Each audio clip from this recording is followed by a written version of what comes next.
Olá, amigos do podcast, tudo bem? Nós estamos começando mais uma edição especial, comigo, Georges França, minha amiga Débora Lavô e o professor Alexandre Magno. O professor é mestre especialista em ortodontia, atua em Belo Horizonte e Bauru, São Paulo, professor. E aí a gente queria começar conversando com o senhor um pouquinho da sua história, como foi que o senhor entrou na odontologia e por que o senhor decidiu a ortodontia e hoje em dia trabalha bastante com MARP, que foi referência aí no MARP. É uma grande referência tanto em Belo Horizonte como em Bauru, e ainda mais com a referência que nós temos aqui, o professor Tiago, enfatizando tanto o seu nome nessa área. Bom, boa tarde, obrigado pelo convite. Eu já tenho um tempo, já vou fazer 33 anos de formado. E a ortodontia foi um fascínio, porque logo na graduação eu fui convidado a auxiliar uma professora de ortodontia. E na graduação, e daí para lá eu fui quase que conduzido a fazer ortodontia. Fiz minha especialização e depois de um tempo, fiz vários cursos, e depois de um tempo, vendo o professor Dino em 2004, decidi ir para Bauru para seguir o professor Leopoldino Capelosa. E diante disso o professor me abriu várias portas, e Bauru, vocês sabem, é um centro de formação, e pelo fato do tratamento de fissurados, é um local que valoriza muito a disjunção maxilar. Então o senhor também participou do centrinho? Não participei do centrinho, eu participei da Profis. Da Profis, Da Profis, do curso de especialização na Profis. O meu contato no centrinho foi um pouco depois com a professora Daniela, e aí desenvolveram alguns recursos para a adjunção com a professora Daniela, que eu também conheci através do professor Tiago. Então a disjunção veio aí já logo no começo da carreira da ortodontia. Sim. Bauru tem uma forte pesquisa com relação à disjunção. E que momento, professor, foi que surgiu assim o MARP para vocês? Desde quando vocês tiveram contato com o MARP? A primeira estudo com a disjunção apoiada em implantes, a professora Daniela Garini publicou um artigo em 2006 de uma disjunção feita apoiadas em implante, e depois em 2010 isso foi retomado pelo professor Lee com a publicação de um artigo. E em 2017 a gente resolveu intensificar essas pesquisas no Brasil, lá na FOB, junto com a professora Daniela e o professor Dino. Então, em 2017, a gente intensificou, apoiado a isso, a empresa, que ajudou muito o desenvolvimento dessa pesquisa, uma empresa mineira. Então, eu tive a sorte de uma empresa mineira e ser esse contato de Bauru, Minas, para o estudo da disjunção palatina. A empresa, no caso, ela ajudou mais no caso da pesquisa? Ajudou. E o seu contato com a empresa dos MARPs? Era a mesma empresa? Como foi seu network? Como eu falei, a empresa PEC Lab é uma empresa mineira. Sim. Eu sou de Minas, ela é uma empresa de Belo Horizonte.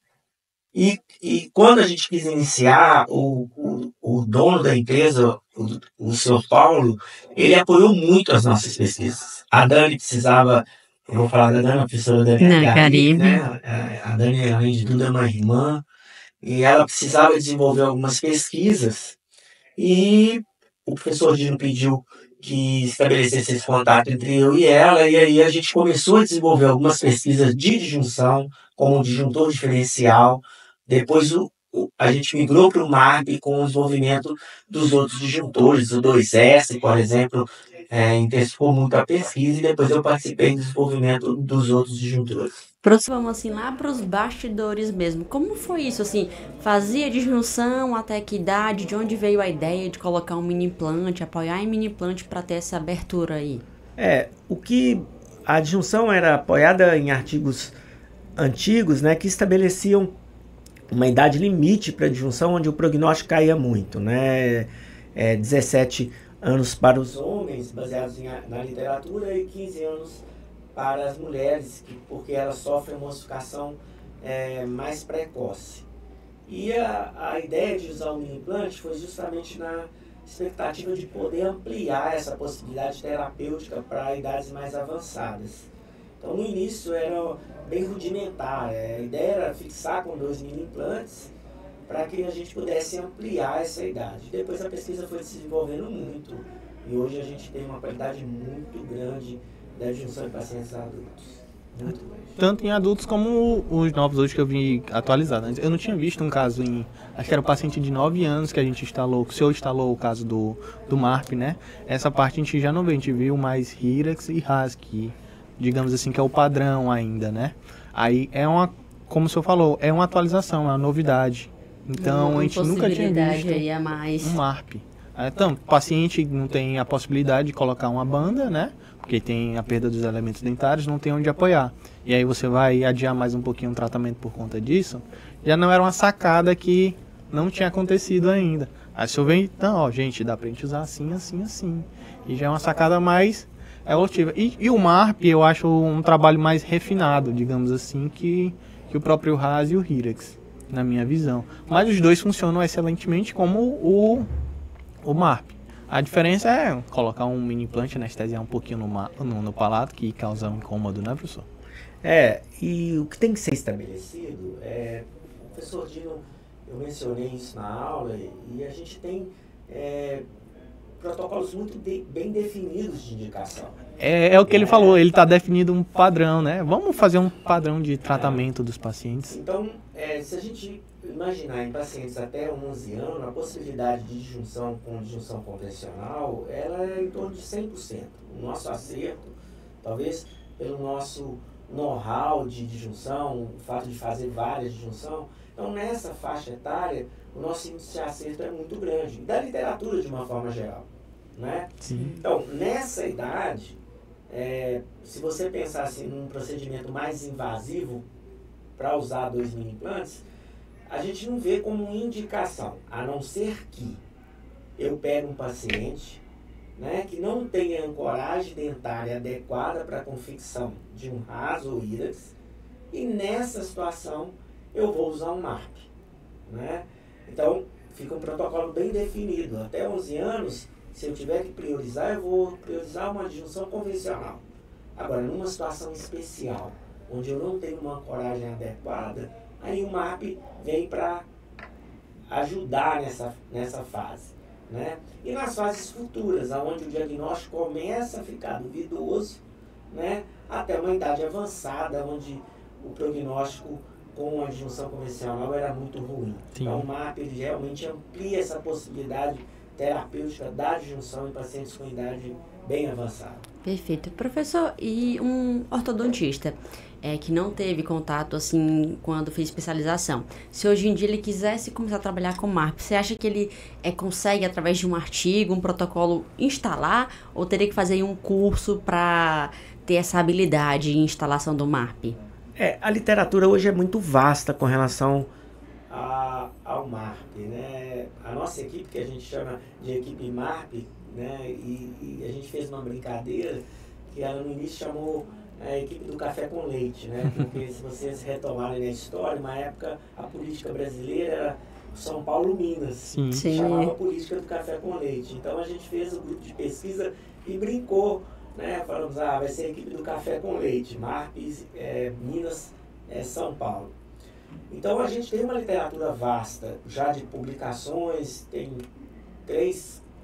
4 capítulos de livro, então dá para ter uma leitura nesse sentido, mas a prática ela é sempre adequada, né? Então hoje a gente tem vários nomes no Brasil que dão curso de MARP, eu acho que a pessoa deve procurar um curso para, né, concretizar mais a técnica, eu aconselho ela a fazer um curso.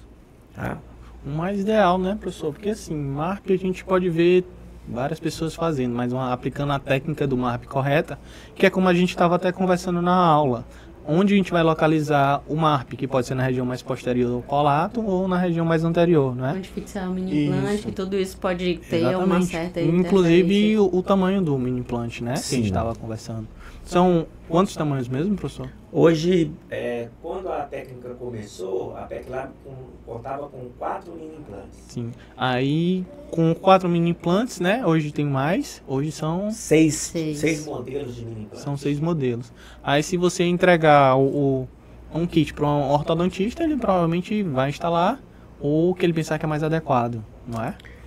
Existe hoje no paciente adulto, como eu mencionei, é adequado que se peça uma tomografia para medir o tamanho desses mini implantes, né? Lembrando que um mini implante, como ele não tem nossa integração, é uma retenção mecânica. Sim. Então, quanto maior a área de retenção, maior a sua ancoragem, maior a sua chance de sucesso. Então, você deve escolher no seu paciente o maior mini implante possível. E para isso, nos pacientes adultos, com certeza é protocolo a gente escolher uma tomo para definir É um padrão ouro. É o padrão ouro. Então, com pacientes adultos, é recomendado fazer através de uma tomografia. Eu não sei se o professor Thiago comentou com você, mas a gente aqui foca muito num protocolo utilizando tomografia de preferência. Então aqui todos os nossos pacientes da Focus, que tem as condições, a gente já pede uma tomografia de primeira mão antes de qualquer instalação em qualquer mecânica. Inclusive tivemos a oportunidade, por exemplo, de acompanhar pessoas que já fizeram a instalação e a gente viu realmente um resultado muito positivo com a técnica. Isso. O padrão ouro é fazer uma tomografia, né? Então a gente sempre preconiza uma tomografia para que se defina o local e o posicionamento do disjuntor. Como eu defendi, a nossa equipe preconiza um posicionamento mais anterior desse disjuntor, porque é uma área de maior concentração óssea, maior possibilidade de um mini implante de maior comprimento, e também para medição e verificação de alguma intercorrência que pode ter alguma anomalia nessa região que não permite a instalação do mini implante. Essa seria um dos casos de dificuldade, né, que a gente teria para a instalação do mini implante. Você teria algo a ressaltar em questão de dificuldades em um tratamento de mini implante? O que não levaria a gente a tratar um paciente com MARP, sendo que seria essencial uma expansão num paciente? Assim, colaboração, aplicação da técnica. Seria contraindicação, né? Poderia ser também. A gente pode ter alguns fatores, né, que podem dificultar a técnica. Algum dente, por exemplo, no caso de um canino incluso, que ele está por palatino e ele fica realmente justamente na zona de instalação. Do mini implante. Então pode ser uma contraindicação, por isso a necessidade que através da tomografia, através dos cortes, dá para fazer uma verificação e mudar esse mini implante, às vezes por uma circunstância especial, né, desse canino impedindo a instalação do mini implante no local correto.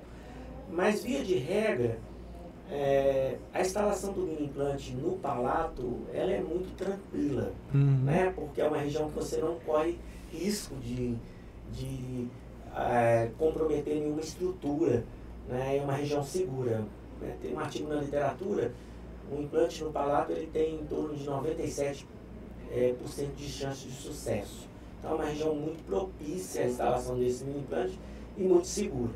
Né? Então várias mecânicas hoje estão adotando o mini implante no palato. Né? Não é só MAP, estabilizadores, placas intrusivas, estão utilizando mini implantes nessa região do palato. Professor, assim, falando na parte mais, como é que eu posso dizer?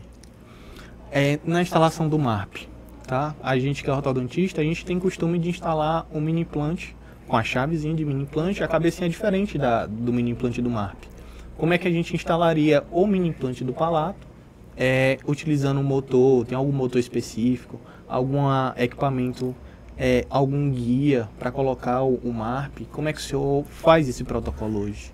Se você pensar nos disjuntores feitos pela PECLab, quando você posiciona ele na região pré-definida na tomografia, seja ela pré-definida de maneira analógica, vamos dizer assim, com o planejamento digital, ele já é o seu guia, porque quando você estabelece o local, o próprio disjuntor é o guia para que você insira um mini implante naquela região.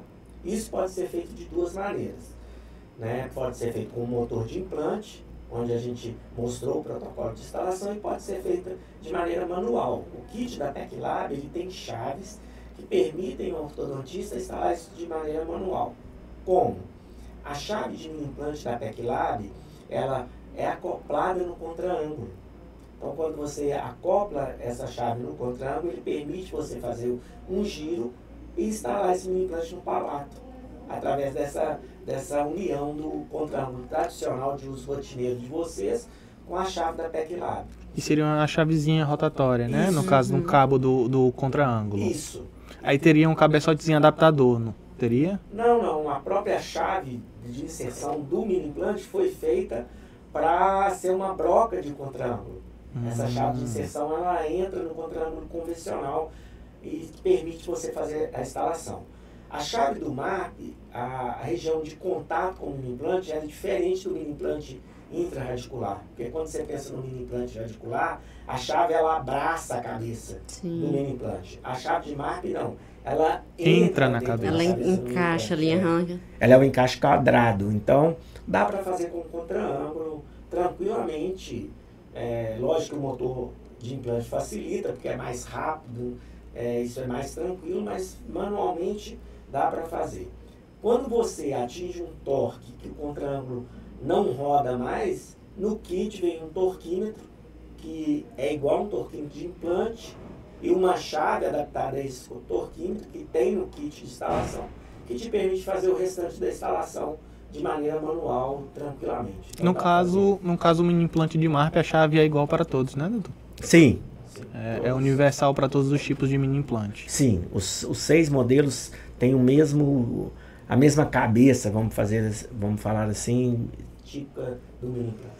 Professor, imagina no universo que a gente está falando com pessoas que não conhecem aí o MARP. O que você rotularia que seria igual e diferente em relação ao disjuntor com o Hirax e Raiz? Assim, em relação a tempo, as ativações, quanto tempo teria que ficar ali com esse aparelho como controle de estabilidade? Queria que você fizesse aí um comparativo entre os dois. E pegando um gancho, também uma explicação do que a gente viu, um 4x2.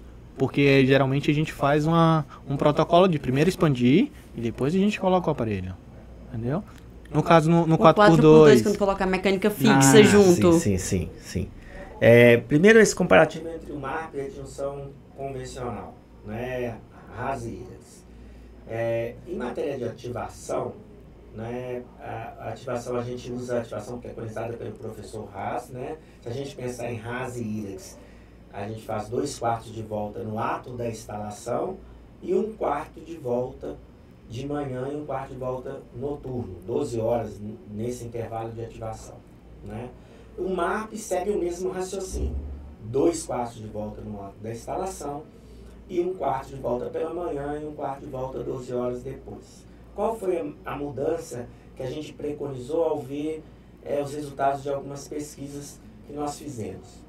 No caso do adulto, o MARP, a gente reduz essa ativação para 1/4 de volta por dia, assim que verificado o diastema, para que ela seja mais fisiológica, porque a gente tem que imaginar que são pacientes que têm uma redução do potencial de ossificação. São pacientes adultos. Sim. Né? Então, essa separação deve ser o mais fisiológica possível.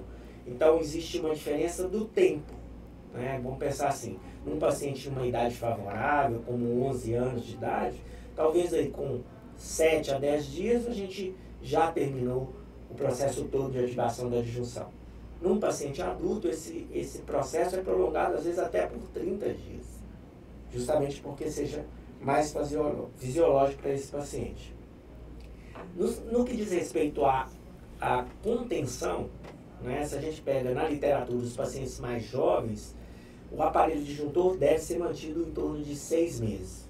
Né? A literatura às vezes fala 3 meses com o disjuntor, tira e coloca uma placa para manter essa disjunção, que eu não vejo necessidade. Porque você mantém o próprio disjuntor, que é fixo, e impede o paciente de remover. Então a literatura numa idade até 13, 14 anos preconiza o uso de um disjuntor por 6 meses. No caso do MARP, pelo artigo que a gente escreveu, a gente preconiza a manutenção desse aparelho por 12 meses.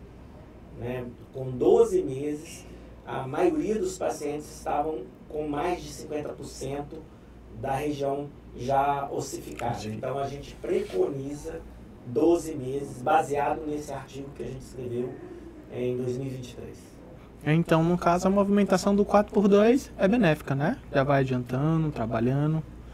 A gente, como eu mostrei na aula, o 4x2, toda vez que você faz uma disjunção, existe uma melhora do perímetro do arco pela abertura do diastema. Sim. E se você tem uma necessidade de espaço, como falta de espaço para canino, falta de espaço para os dentes fazerem irrupção, e a disjunção ela é muito efetiva quando você tem falta de espaço para irrupção de canino, né? É uma terapia muito efetiva, até para a mudança do eixo de irrupção do canino, a disjunção tem esse potencial. A gente preconiza montar um 4x2 com 2 stops no molar. Então aí você mantém o perímetro do arco com 4x2 e migra os incisivos para a região de conquista do espaço entre os 2 incisivos, migrando esse espaço para o canino. Então, nessa situação, a gente tem feito essa mecânica de maneira muito efetiva para distribuir esse espaço conseguido na linha média para uma dificuldade de espaço para a irrupção do canino. Perfeito. Mais alguma consideração? O que o senhor teria hoje, digamos assim, para orientar um aluno seu, ou um ortodontista, ou até mesmo um dentista, a estudar um pouquinho o MARP, ver a possibilidade do estudar o caso de padrão 2, classe 2, para que ele tenha um diagnóstico, para que ele tenha uma oportunidade de indicar o melhor tratamento para o paciente? O que eu falo sempre para os alunos é que várias terapias estão surgindo. Né? A gente vê aí a nossa evolução em matéria de ortodontia é muito grande e a gente tem uma quantidade de acessórios muito boa e uma ortodontia de alta qualidade no Brasil. Verdade. Eu sempre falo que o aluno ou o ortodontista, a pergunta que ele deve fazer é: em quem eu vou usar? Né? Eu acho que quando você faz essa pergunta, em quem, você se remete ao diagnóstico. Né? Então, se a indicação é boa e se o equipamento que você vai usar ou o acessório é bom, a sua chance de sucesso é muito maior.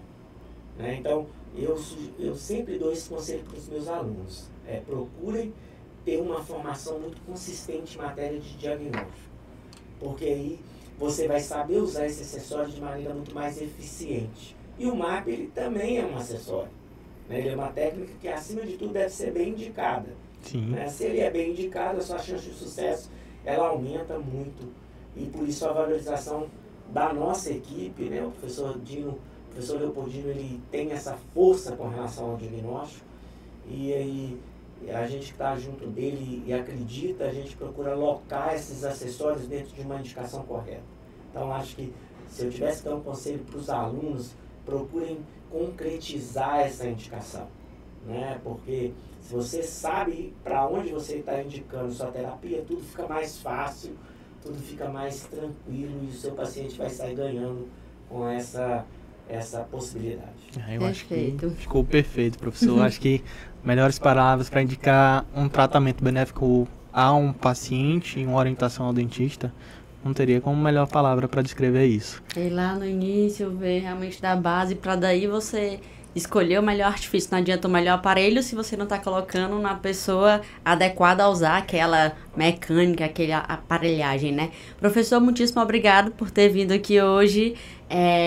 Que vocês tenham gostado também desse episódio. E até o próximo, pessoal. Olha, muito obrigado, gente. Eu agradeço a Fox por essa iniciativa. Eu acho que também isso tem que ser valorizado, porque fazer um evento não é fácil, vocês sabem que não trazer as pessoas de fora. Então, parabéns aos organizadores, parabéns a toda a equipe, parabéns a vocês por essa iniciativa.